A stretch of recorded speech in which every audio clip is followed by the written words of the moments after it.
mending kalau punya anggota DPR-nya baik kayak Pak Dur. Kalau enggak, ngemis-ngemis sama pusat. Negara bukan punya pusat, negara adalah desa yang terhampar di seluruh Indonesia. Itulah pemilik saham terbesar negara. Betul nggak? Betul nggak? Nanti diatur. Saya sudah hitung itu. Saya dengan Pak Prabowo pernah ngitung. Didi, kata Pak Didi, nyelesain kemiskinan pertanian gimana? Gampang, Pak.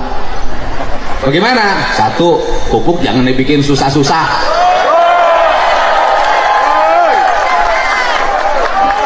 Ya jangan dibikin susah-susah. Bikin pupuk susah banget, aturannya banyak banget. Bikin yang sebanyak-banyaknya, negara rugi, nggak apa-apa, asal petani untung. Tunyo. Dua, saya katakan setiap buruh tani harus punya sapi. Bantuan sapinya jangan kayak kemarin-kemarin Pak, dari Kementan, kurus-kurus, tua-tua, nggak mau hamil lagi. Itu saya bagiin sampai 2 tahun ke saya, Pak, nggak sanggup. Kenapa? Sapi saya nggak bunting-bunting. Mungkin sama kamu lakinya kurang. Kasih dong sapi yang unggulan, yang bibitnya gede. Kalau bisa yang dibagiin yang sudah bunting, di IB dulu sama kementerian, baru dibagiin. Betul nggak? Satu petani dengan Bu sebagai buruh tani atau luasan di bawah 1/4 hektar, kasih 5 ekor. Setelah itu kasih dana pendampingan, PPL-nya arahin, itu kotoran sapi jadi pupuk organik. Puterin begitu. Kemudian apalagi jamin kesehatannya, kalau sakit nggak usah susah. Bener rakyat pakai BPJS, bener, tapi banyak yang BPJS-nya nggak bisa bayar. Saya tuh kenapa kan dia ngomong gitu tiap hari, aku ngurus yang begitu. Masuk rumah sakit BPJS nggak ada, bayar dulu. Masuk rumah sakit, di rumah sakitnya nggak bisa nungguin. Kenapa? Berhenti kerja ngebecanya. Bener nggak? Nah, jadi gratisin itu pelayanan kesehatan. Yang berikutnya apa lagi? Bangun rumah sakit, jangan numpuk satu tempat. Ya, kabupaten harus punya rumah sakit rujukan, nggak usah operasi ke pusat kota, cukup di kabupaten.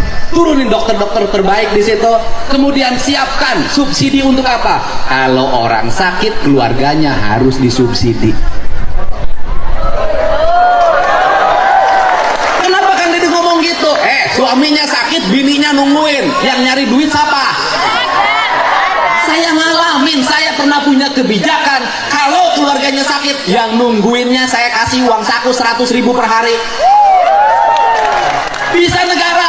Bisa. Bisa nggak? Bisa.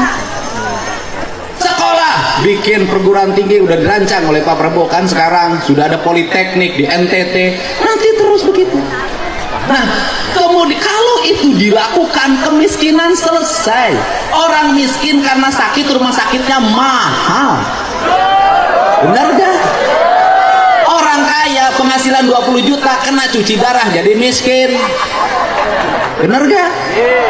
Benar gak? Ini problem. Terus kemudian infrastrukturnya benerin yang berkualitas di desa-desa. Jangan jalan dibangun sekarang, besok sudah rusak lagi.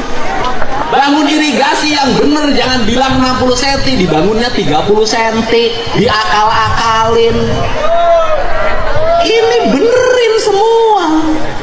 Terus yang berikutnya, negara tegas, termasuk yang di bawah umur jangan pakai motor. Saya sampai ngurus begitu, saya jadi bupati ngurus begitu, bikin aturan tidak boleh pakai motor ke sekolah. Kenapa? Di bawah umur pakai motor merusak hidupnya. Dia tiap hari kerjanya main HP sama motor-motoran, ibunya sampai hitam legam di sawah begini, rusak generasi. Apalagi, nah, bikin aturan ini Jawa Barat. Aturannya apa? Mereka yang hajatan boleh hajatan kalau punya uang. Yang nggak punya uang nggak boleh hiburan-hiburan, udah numpeng aja. Kenapa? Di Jawa Barat banyak yang kawinan pinjem Bang Emok. Beres Bang Emok, hutang sampai pergi ke Arab. Ini negara ngatur, kepala desanya ngatur, semua ngatur seperti itu. Pusat dan daerahnya ngatur, rakyatnya dijamin, diatur tapi dijamin. Sekali lagi apa? Diatur tapi Jangan suka ngatur kalau tidak menjam. Begitu. Orang yang ngatur harus menjam. Ini tugas negara mengatur dan menjam. Tugas rakyat diatur dan mendapat jamin. Ya, ini saja apa yang saya sampaikan. Saya panjang dan pendek ngomongnya, pulangnya nggak akan ditransfer, ongkos sendiri. Alhamdulillah. Tepuk tangan ya buat Kanjeng. Saya kebetulan saya tiap malam keliling untuk menyampaikan pesan-pesan Pak Prabowo. Tadi malam di Cirebon, sekarang di sini. Nanti malam saya harus ke Bandung, besok saya ke Bekasi. Saya tiap malam keliling untuk menyampaikan pesan. Saya ingin Indonesia kepemimpinan Pak Jokowi diteruskan sama orang yang jujur, orang yang otentik bukan kosmetik, orang yang tidak suka pencitraan tapi ngomong apa adanya, orang yang selalu dihianati tapi tidak pernah mengkhianati. Setuju? Kita ucapkan terima kasih, kita sambut Gus Miftah datang ke tempat ini. Monggo di aturanan lega. Atur nuhun. Wallahu muwaffiq ila aqwamit thoriq. Assalamualaikum warahmatullahi wabarakatuh. Kasih Bu. Alhamdulillah. Terima kasih Kang Deddy Mulyadi atas sambutannya yang sangat luar biasa. Tepuk tangan sekali lagi Bapak dan Ibu. Iya, tepuk tangan.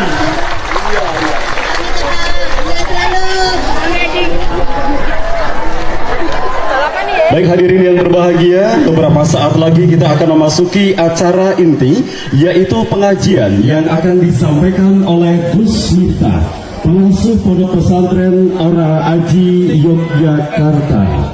Dan beliau saat ini sudah tiba atau hadir di tempat acara.